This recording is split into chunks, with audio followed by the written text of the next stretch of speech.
Eu zeta para a Expertise Center Onderwijs Zorg. Nós a começar door de brindar facilidade na escola com team. Team de especialistas para assim nós por ajuda para muitos não tem certa necessidade, não tem facilidade não necessário para por queda de ensinança regular, já que nós como boneiro aqui para ensinança inclusivo.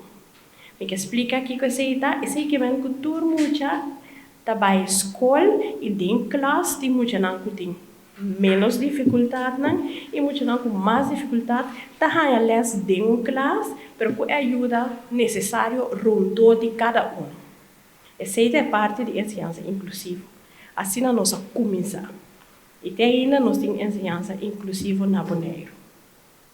Nós temos consistir de tradutor social, psicólogo e ortopedagogo, ou ortopedagogo no papiamento.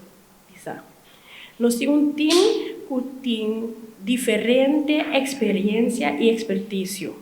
Por exemplo, a expertise é parte de social emocional, do que essa é encerrada se muita tem dificuldade não para trabalhar amistade, é tímido,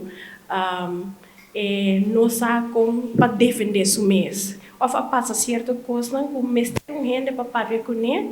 Esse é tradutor social de EUZ, porque nós temos tradutor social na tour escola, que tour dia da brinda e ajuda necessária.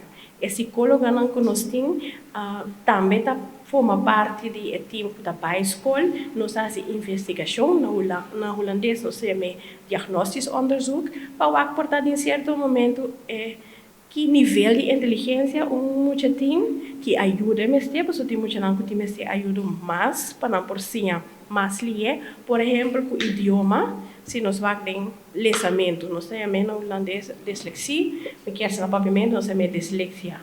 Como tem é parte vamos ter certa facilidade, certo constante para por lesar mais fácil, por exemplo, of skibi. Também tem parte de comportação, que tem muito não tem ADHD, tem autismo, tem com problema não motórico, então tem diferentes áreas que vou por assim, onde eu escrevo aqui, pero eu já não somente da assim essay, pero nós damos conselho e ajuda Kiko e a vrouw na escola e docente na por assim e a maior na ajuda e o bebê também depende da idade para muita mês também Kiko e por assim e por compreender su mês. Assim nós trabalhamos plano e nós evaluar cada vez o mundo com escola maior.